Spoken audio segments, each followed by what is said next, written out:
So I partnered with my best friend, Clarice, to build out birth. The format is we have 5 doulas, 10 families. Each doula has a backup, and each doula has 2 families out of the 10.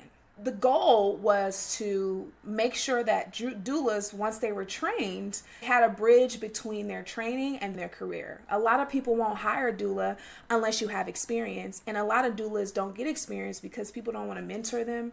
They don't want to give them the opportunity to grow underneath them. They end up kind of using them as free apprentices. I know how important this is. I know how valuable it is to have a backup and someone to bounce ideas off of. So I wanted to do that. And so I created a curriculum for that. And then I taught our childbirth education, but in a really robust way. We did it over 10 weeks. We talked about skin, hair, mental health, partners, different family models, the type of hospitals or different birthing spaces you can give birth at. We talked about creating your birth team, the preparing for a C-section even if you don't want one, and just taking really the overall fear out of what could be birth. Yes, you're gonna be nervous and all that, but I don't want you to be paralyzed nervous. And so those 10 families were partnered with the doula.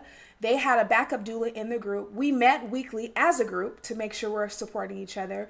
Clarice and I met one-on-one with, I had the doulas in Los Angeles, she had the Oakland doulas, and we would meet one-on-one to check in, see if they needed support, if they were hitting some roadblocks with some of the families. And inevitably that does happen because people are people, but we worked through it.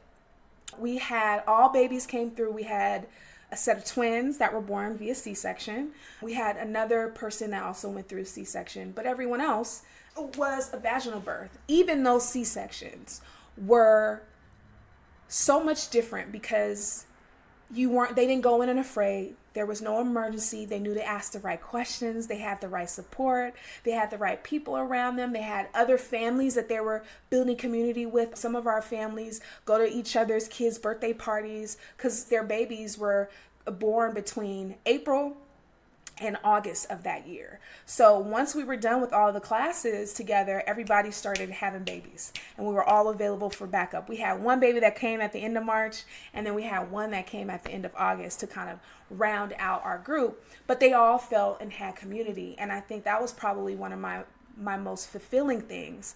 I created a nonprofit, Birth Ruckus, around it, so no one had to pay anything. This was a labor of love for me, and I learned so much from that.